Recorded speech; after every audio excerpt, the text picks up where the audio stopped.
자, 우리 함께 인사해 봅시다. 샬롬. 네, 오늘도 예배 드릴 때에 하나님의 말씀이 우리의 마음판에 깊게 새겨질 수 있기를 먼저 주님으로 축복합니다. 자, 오늘은 교리 6번째 시간으로 예수 그리스도의 죽음에 대해서 우리가 함께 나눠보도록 하겠습니다.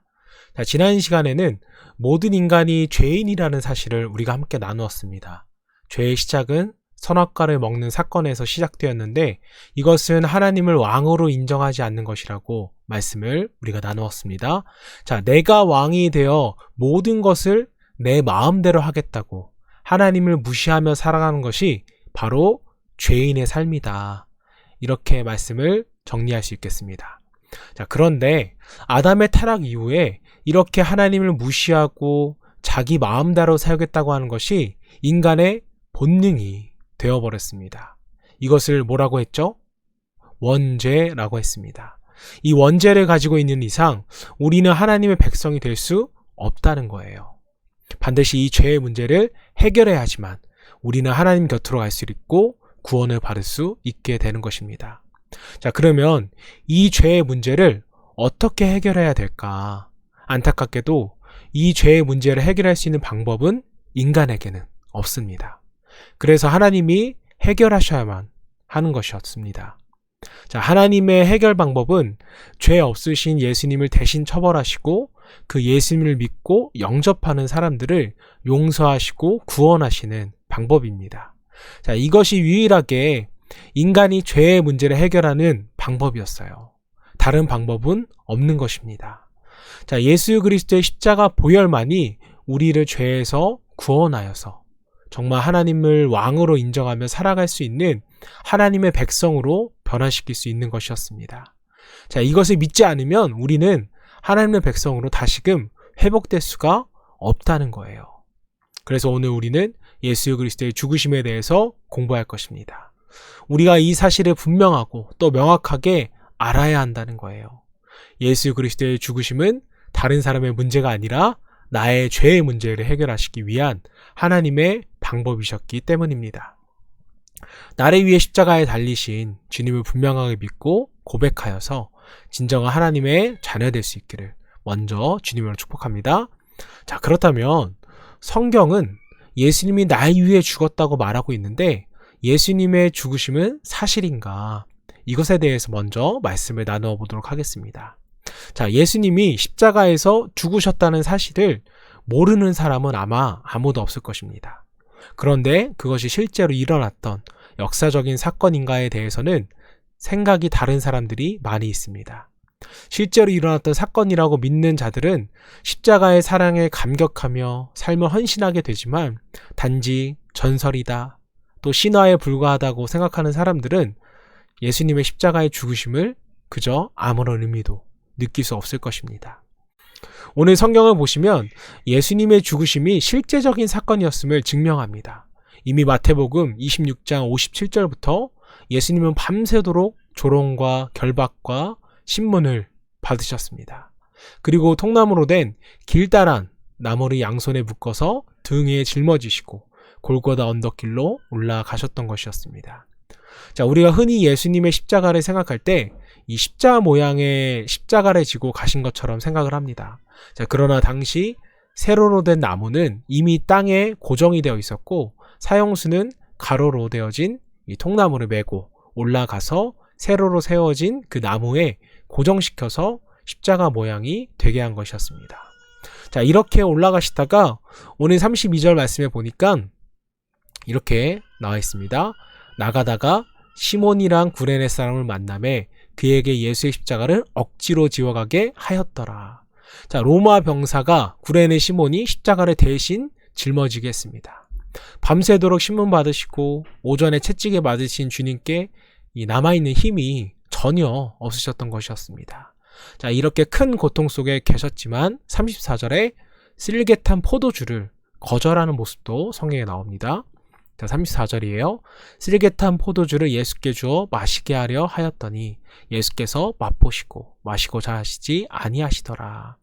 자, 쓸개탄 포도주는 당시에 진통제로 사용되었던 약이었습니다. 예수님이 왜 거절했을까요? 자, 우리의 죄가 남긴 그 진노의 마지막 찌꺼기까지 다 경험하시기 위해서, 다 감내하기 위하여서 그렇게 하셨던 것입니다.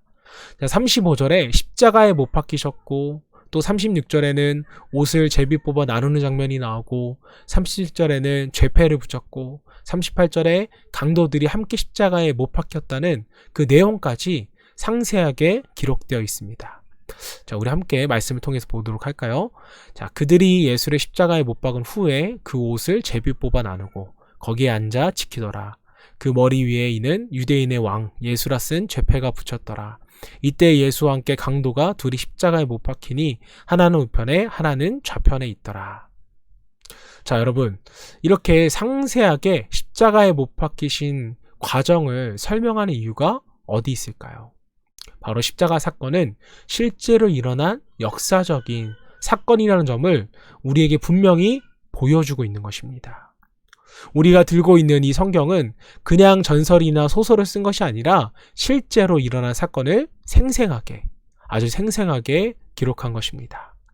성경에 기록된 말씀들이 실제적인 사건임을 믿는 사람들에게 여러분, 어떠한 일이 일어날까요? 바로 그 믿음 때문에 성경에 기록된 하나님의 능력을 생생하게 경험하며 살아갈 수 있게 되는 것입니다. 예수님의 십자가를 믿는 사람은 십자가의 능력을 생생하게 경험하며 살아갈 수 있는 것입니다.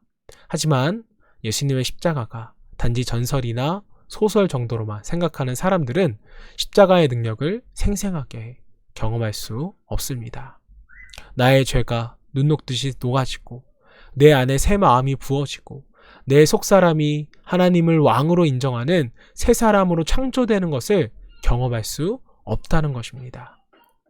하지만 여러분이 예수님의 죽으심이 나를 위한 죽으심이라는 것을 믿는 순간 여러분 안에 놀라운 변화가 일어나는 걸 경험하게 될 것입니다. 말로 표현할 수 없는 참된 자유와 감격과 기쁨을 여러분들이 경험하게 될 거예요. 십자가 보혈의 능력이 여러분에게 참된 자유를 주고 참된 기쁨을 주고 참된 평강을 준다는 것입니다. 예수님의 죽으심이 실제적인 사건이며 나를 위한 죽으심이며 나의 죄를 깨끗하게 하는 하나님의 능력이라는 것을 믿는 여러분들 될 수 있기를 소망합니다. 이 믿음으로 우리가 굳게 설 때 여러분들은 진정한 하나님의 자녀가 되고 하나님을 사랑하고 왕으로 인정하며 살아가는 참된 하나님의 백성이 될 것입니다. 자, 그렇다면 이번에는 우리가 생각해 볼 것은요, 예수님의 죽으심의 의미는 무엇인가 입니다. 한번 예수님의 죽으심의 의미가 어떤지 우리가 나눠보길 원하는데요. 갈라디아서 3장 13절 말씀 함께 보겠습니다. 자, 그리스도께서 우리를 위하여 저주를 받은 바 되사 율법의 저주에서 우리를 속량하셨으니 기록된 바 나무에 달린 자마다 저주 아래 있는 자라 하였음이니라. 아멘. 자, 여러분, 예수님의 십자가는 바로 우리가 받을 율법의 저주를 대신 받으신 것이라는 의미가 있어요. 율법의 저주가 무엇이었습니까? 죄를 지은 인간은 하나님의 영광에 이를 수 없고 영원한 죽음의 심판을 받아야 한다는 것입니다. 만약 예수님이 우리 대신 저주를 받지 않으셨다면 여러분, 누가 이런 저주를 받아야 한다는 말일까요? 바로 우리 자신이 그 저주를 받아야 한다는 것이었습니다. 자, 성경은 구원을 위해서 반드시 피 흘림이 필요하다고 말하고 있는 것을 보게 돼요. 자, 레위기 17장 11절 말씀입니다. 육체의 생명은 피에 있음이라. 내가 이 피를 너희에게 주어 제단에 뿌려 너희의 생명을 위하여 속죄하게 하였나니 생명이 피에 있으므로 피가 죄를 속하느니라. 자, 여러분, 하나님께서는 생명은 피에 있으므로 피를 흘려야만 죄를 속량할 수 있다고 말씀을 하셨습니다. 바로 이것이 하나님이 정하신 공의의 법칙이라는 거예요. 그러니 죄인의 피는 아무 쓸모 없습니다. 오직 죄가 없는 의인의 피라야 합당한 값을 지불할 수 있는 것입니다. 자, 지난 시간에 예수님의 인성과 우리가 신성에 대해서 공부를 했어요. 왜 예수님은 인간이셔야 했는가? 죄인을 대신해 죽어줄 수 있어야 했기 때문이었습니다. 죽을 수 없다면 여러분 구원자가 될 수 없기 때문이에요. 자, 그리고 왜 예수님은 하나님이셔야 했는가? 인간 모두는 죄인이기 때문에 똑같은 죄인은 인간의 구원자가 될 수 없기 때문에 죄가 없는 하나님이시라야 죄인을 구원할 구원자가 될 수 있는 것이었습니다. 자, 그래서 십자가야말로 우리를 율법의 저주에서 해방시킬 수 있는 유일한, 정말 하나님이 정하신 유일한 구원의 방법이었던 것입니다. 여러분, 하나님이 정하신 이 구원의 방법을 통해서 여러분 모두가 구원받을 수 있기를 소망합니다. 자, 그렇다면 예수님의 죽으심은 우리의 죄를 위한 피 흘림의 의미가 있었는데, 그럼 이번에는 예수님의 죽으심의 이 효력은 무엇이었을까? 우리가 좀 말씀을 보도록 할게요. 히브리서 10장 10절에서 14절 말씀입니다. 이 뜻을 따라 예수 그리스도의 몸을 단번에 들이심으로 말미암아 우리가 거룩함을 얻었노라. 제사장마다 매일 서서 섬기며 자주 같은 제사를 드리되 이 제사는 언제나 죄를 얻게 하지 못하거니와 오직 그리스도는 죄를 위하여 한 영원한 제사를 드리시고 하나님 우편에 앉으사 그 후에 자기 원수들을 자기 발등상이 되게 하실 때까지 기다리시나니 그가 거룩하게 된 자들을 한 번의 제사로 영원히 온전하게 하셨느니라. 아멘. 자, 여러분, 예수님이 오시기 전 구약시대에 하나님께 드리는 예배는요, 양과 염소를 잡아 제물로 바치는 그러한 예배를 하나님께 올려드렸습니다. 죄에 있는 인간이 거룩하신 하나님께 나아가는 방법은 오직 죄를 용서받아야 하는데, 죄를 용서받을 수 있는 유일한 방법이 뭐였다고요? 피를 흘리는 방법. 자, 이 때문에 이러한 제사를 매번 양이나 염소를 잡아서 번제로 드렸다는 것입니다. 자, 그런데 히브리서 말씀을 보면 그 구약의 제사가 사람을 온전하게 할 수 없는 불완전한 제사였다는 거예요. 사람들이 예배를 드릴 때에는 깨끗함을 받을 수 있었지만 또다시 범죄하면 어떻게 해야 돼요? 또 양과 염소를 잡아 예배를 드리러 와야 했다는 것입니다. 죄를 지을 때마다, 그리고 해결되지 않는 죄 때문에 평생 동안 반복적으로 제사를 드려야 했던 것입니다. 자, 그래서 구약의 제사는 사람을 온전하게 할 수 없었다는 거예요. 죄가 생각날 때마다 제사를 드려야 했다는 의미이기도 합니다. 자, 그런데 예수님께서 자기 몸으로 드리신 제사는 어떻게 되었습니까? 히브리서 10장 10절 말씀을 보면 단번에 드리심으로 우리가 거룩함을 얻었다는 것입니다. 자, 12절에는 한 번으로 영원한 제사를 드렸고요. 14절에는 한 제물로 영원히 온전케 하셨다는 것입니다. 그리고 18절에는 다시 제사를 반복해서 드릴 필요가 없게 됐다는 거예요. 우리 18절 말씀 한번 읽어볼까요? 이것들을 사하였은즉 다시 죄를 위하여 제사 드릴 것이 없느니라. 여러분, 이게 무슨 말입니까?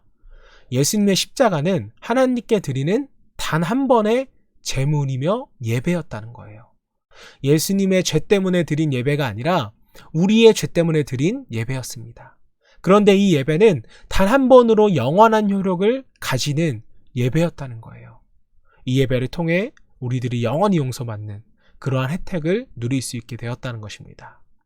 여러분들 중에는 예수님을 믿고도 죄에 대한 죄책과 공포가 남아있는 친구들이 있을 거예요. 내가 이러다가 혹시 천국에 들어가지 못하는 것은 아닐까? 여러분, 왜 이처럼 생각할까요? 십자가의 능력을 몰라서 그렇게 생각하는 영적인 질병이 우리에게 있다는 거예요. 십자가의 피로 용서받지 못할 죄는 없습니다. 이 믿음이 여러분들의 죄책감과 공포에서 해방시켜 주는 것입니다. 자, 그래서 우리에게는요, 뭐가 중요할까요? 예배가 중요합니다. 왜요? 예배를 통하여 우리의 죄가 용서되었기 때문입니다. 자, 그래서 예배의 성공자가 인생의 성공자가 되는 것입니다. 오늘도 드려지는 예배를 통하여서 여러분들의 죄가 예수님을 통하여서 죄사함 받았다는 것을 확인할 수 있는 귀한 중고등부 예배 시간이 되기를 주님으로 축복합니다. 자, 우리 마지막으로 말씀 한 구절을 보고 마무리하도록 하겠습니다. 우리 로마서 5장 8절 말씀이에요. 우리가 아직 죄인 되었을 때에 그리스도께서 우리를 위하여 죽으심으로 하나님께서 우리에 대한 자기의 사랑을 확증하셨느니라. 자, 하나님이 정말 인간을 사랑하신다는 것을 증명한 사건이 바로 십자가 사건이라는 의미입니다. 하나님께서는 자기 아들을 인간에게 내어주시면서 우리를 사랑하셨다는 것을 증명해 주셨어요. 우리는 예수님을 통하여서 증명된 그 사랑이 어떤 사랑인지를 알고 그 희생이 어떤 희생인지를 알고 그 의미가 어떤 의미인가를 알고 하나님의 사랑에 감격하고 나도 그러한 하나님을 사랑한다고 예수 그리스도를 믿는 믿음으로 고백할 때에 우리는 구원받는 하나님의 자녀가 되는 것입니다. 오늘 예배를 통하여서 또 앞으로의 예배를 통하여서 이런 하나님과 그리고 또 예수님과의 만남이 계속되어지기를 주님으로 축원합니다.